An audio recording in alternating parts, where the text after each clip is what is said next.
Hello, आज तारीख 15 महीना 10 2021 द्वारा नीलकंठ स्थान डॉक्टर भीमराव रामजी अम्बेडकर विद्यालय खंडरा पोस्ट खंडरा भाया उखरा 713363 वीडियो ऑफिस और police station Andal sub divisional office Durgapur district Paschim Bardhaman west Bengal near by lord Shiva temple Neelkanth स्थान।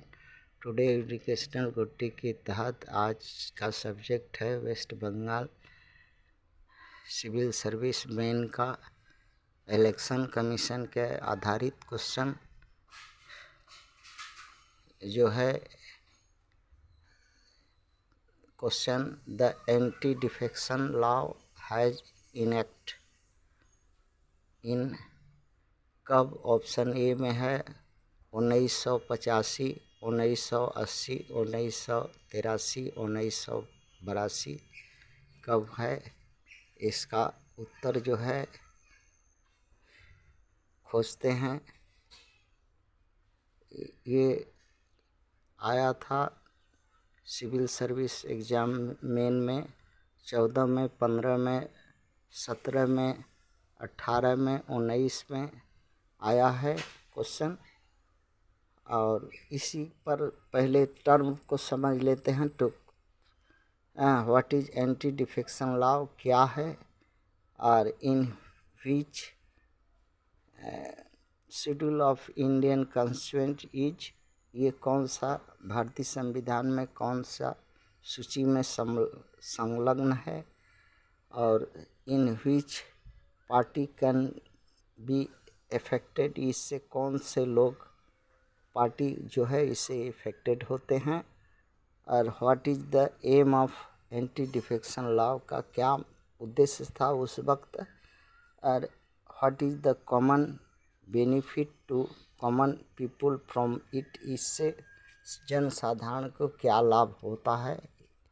इसी के पर आधारित इसका उत्तर खोजते हैं। एंटी डिफेक्शन लॉ 1985 में 52वां संविधान 52 अमेंडमेंट कॉन्स्टिट्यूशन अमेंडमेंट बिल के संसद द्वारा पार्लियामेंट द्वारा पारित हुआ। इस बिल का उद्देश्य था कि विभिन्न पार्टियों द्वारा गठित अस्थाई सरकार प्रदान करना था, स्टेबिलिटी ऑफ सेंट्रल गवर्नमेंट को देना था, प्रशासन देना था। मल्टी पार्टी गवर्नमेंट में प्रत्येक पार्टी इंडिविजुअल अपना एम स्वार्थ वादा जो जनता के सामने की थी उसको उद्देश्य में रख करके काम करती थी केंद्र में। तो जिससे आपस में मतभेद या टकराव या ये होने से अलग या अलग दल बनाने से वही जो है बड़ी पार्टियां जो सेंट्रल में होती थी उनके खिलाफ, तो उनका प्रभाव की वजह से ये बिल आया। छोटी पार्टियों को दबाए धमकाए डरवाए रखने के लिए कि अगर ऐसा करती हैं टुकड़ा टुकड़ी करती हैं तो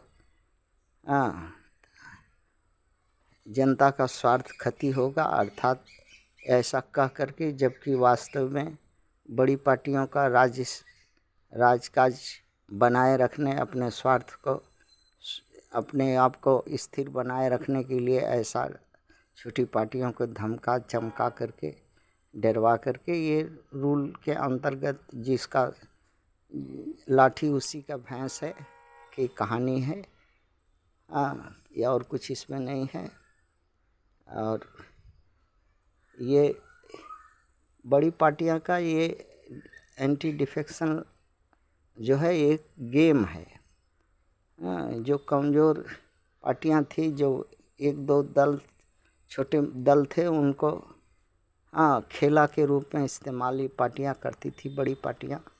इसमें जनता का कोई रोल नहीं होता था, क्योंकि जनता का रोल का कोई जगह ही नहीं बना था उस एंटी डिफेक्शन लॉ में। जनता का कोई मत या जनता का कोई तरह से इससे संबंध नहीं जोड़ा।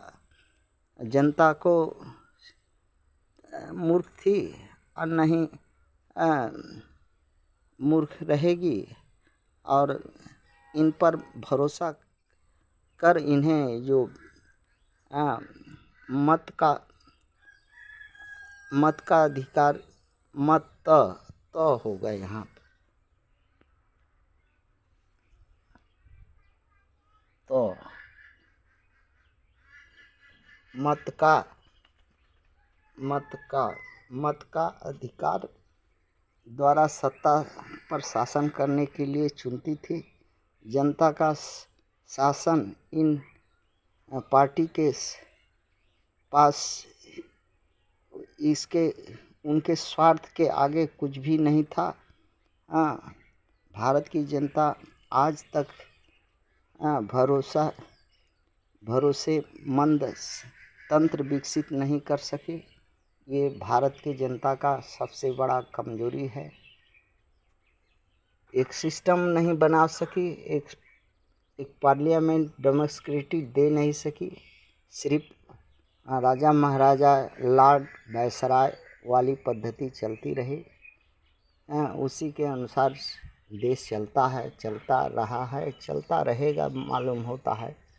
बुद्धिहीन जनता, मूर्ख जनता, कमज़ोर जनता, शोषित जनता, लाचार जनता कुछ भी अपने लिए नहीं कर पा रही है, आगे भी नहीं कर पाएगी।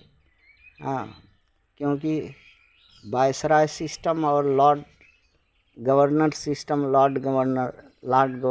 सिस्टम इस देश का मूल ढांचा है। जो आधुनिक युग में उसका राष्ट्रपति, प्रधानमंत्री, मुख्यमंत्री परिभाषा है। जनता का वोट एक खेल तमाशा है जो पॉलिटिशियन लोग वोट लेने के बाद शुरू करते हैं। इसी खेल के द्वारा जनता के सिर पर पॉलिटिशियन लोग अपना जूता का मार का खेला दिखाते हैं।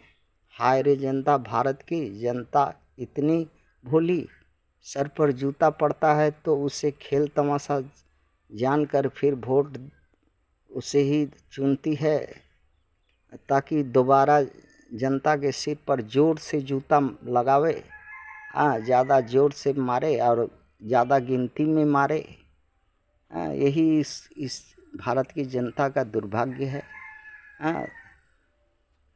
भारत की जनता को वोट देने और पॉलिटिशियन का जूता का मार खाने के अलावा और कोई रास्ता नहीं है, कोई विकल्प इस भारतीय जनता के पास नहीं है।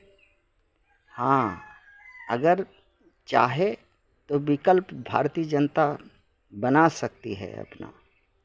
भारतीय संविधान में रास्ता है, दो रास्ता सुझाया है। एक इलेक्शन के द्वारा रिप्रेजेंटेटिव चुनना, जो ये पॉलिटिशियन लोग का सबसे प्रिय रास्ता है, और दूसरा सिलेक्शन के द्वारा रिप्रेजेंटेटिव चुनना, जो जनता का सबसे प्रिय रास्ता हो सकता है। किंतु इस रास्ता पर जनता क्यों नहीं जाती, ये समझ में नहीं आता, ना ही जनता कभी समझना चाहती।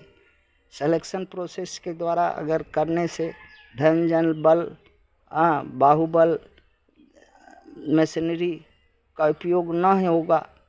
जनता राष्ट्रपति से लेकर के प्रधानमंत्री से लेकर के मुख्यमंत्री से लेकर के सेना से लेकर के एक प्राइवेट बैंक का चपरासी तक जो गेट में रहता है, उस तक का चुनाव करने का सिलेक्शन के माध्यम से अगर कर सकती है। बस एक जनता मेमोरेंडम बनावे, एक अपना जनता नीति बनावे कि जो भाई राष्ट्रपति बनना चाहता है बने, प्रधानमंत्री बनना चाहता है वो अपना अर्जी दे करके जनता के सामने आवे कि हम प्रधानमंत्री व राष्ट्रपति बनना चाहते हैं इस देश का, आपके लिए ये काम करेंगे, इतना समय में करेंगे।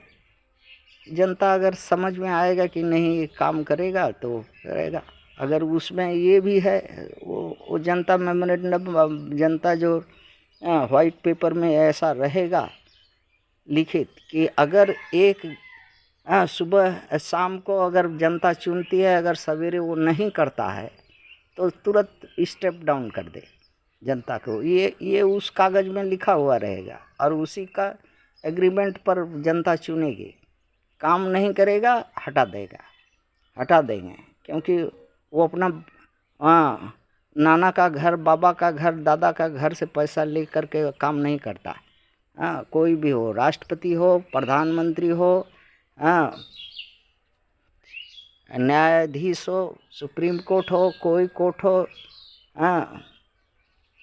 सेना हो, सेना का जो भी हो, इसे लेके चपरासी तक जो भी हो, वो जनता का कर द्वारा इकट्ठा की गई निधि में से वेतन लेता है।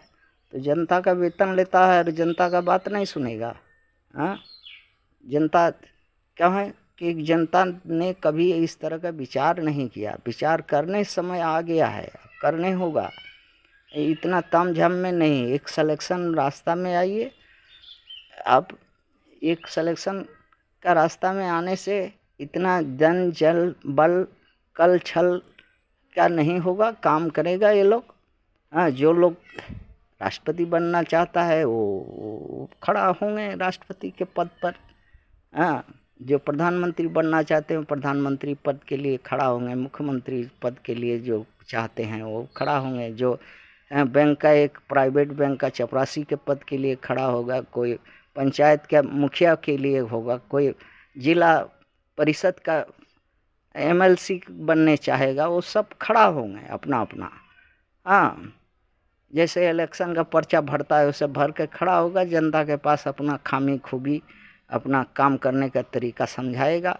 इसके बाद जनता हाथ हिला करके बैठाएगी और समय के अनुसार अगर 1 हफ्ता 2 हफ्ता देख लेगी, नहीं करेगा तो तुरंत जो है मेमोरेंडम में जो संस्था इनको बनाती है, जैसे इलेक्शन कमीशन के सर्टिफिकेट पर राष्ट्रपति को भी वही सर्टिफिकेट इलेक्शन कमीशन देती है कि हाँ ये elected president of India, elected president of India लिखती है। इसके बाद वही इलेक्शन कमीशन ही सर्टिफिकेट देता है कि elected prime minister of India. फिर वही सर्टिफिकेट देती है कि elected chief minister of state. उसी तरह से वो इलेक्शन कमीशन का ड्यूटी है कि अब सर्टिफिकेट देगा और उसका एक बात देता होगा कि सर्टिफिकेट दे, और साथ साथ में अगर जनता कहे कि नहीं इसको सर्टिफिकेट कैंसिल कर दो और इसको स्टेप डाउन कर दो, तुरंत जनता का बात मानने होगा। जनता बोलने का देरी नहीं है और उसको करने का देरी नहीं है। अगर वो भी तो नौकरशाह है, क्यों नहीं जनता का बात मानेगा। तो इस तरह का सिस्टम में चलिए, आइए। भारतीय जनता अगर इस तरह का सिस्टम बनावे तो बहुत कुछ का समाधान, जो जूता से तो पहले आपको राहत मिल जाएगा। और आप ये जो भैंसा के तरह माने मगरूरी है पॉलिटिशियन लोग का, खाता है, उखड़ता है और सींग से मारने दौड़ता है, वो तो एकदम बंद हो जाएगा। देखेगा जनता का नाम सुनने से ही मुड़ी नीचे गोद देगा। आप अगर भारत का जनता ये अगर ऐसा करे तो देखे सही डेमोक्रेटिव क्या चीज़ होता है, कैसे ये लोग हाथ जोड़ करके हर वक्त जनता के दरबार में हाजिर रहेंगे और कहने के लिए, तमाशा करने के लिए ये कह रहा है कि जनता द्वारे 365 दिन सरकार, कहने के लिए तो कह रहा है कि 365 दिन सरकार जो है जनता के दरवाजे पर होगी, जनता के घर पर होगी, जनता के काम काज के लिए होगी। बाकी 365 दिन जनता का माने सरकारी दफ्तर का चक्कर काटते काटते कई जोड़ा जूता जो ख़त्म हो जाता है और परेशानी और पैसा जन धन का नुकसान जो होता है वो अलग है। तो वो एकदम सही हो जाएगा, वो एकदम जनता का सरकार जनता के द्वारे ठीक आएगा, कान पकड़ करके लाएगा। सिस्टम ही कान पकड़ करके इनका लाएगा। वही सिलेक्शन माध्यम में जनता, भारतीय जनता चाहे तो इस सिलेक्शन प्रोसेस को अपना करके सुप्रीम कोर्ट को भी सीधा कर देगा, राष्ट्रपति को भी सीधा कर देगा, प्रधानमंत्री को भी सीधा हो जाएगा। मुख्यमंत्री भी सीधा हो जाएगा, सेना भी सीधा हो जाएगा, जितना हाँ कार्यकारिणी का जितना भी एग्जीक्यूटिव है सब सीधा हो जाएगा, क्योंकि पावर रहेगा, काम नहीं करेगा। हाँ, तुरंत 1 मिनट नहीं लगेगा स्टेप डाउन करने में जनता को। हाँ, तब सही काम करने लगेगा सब। थैंक्स।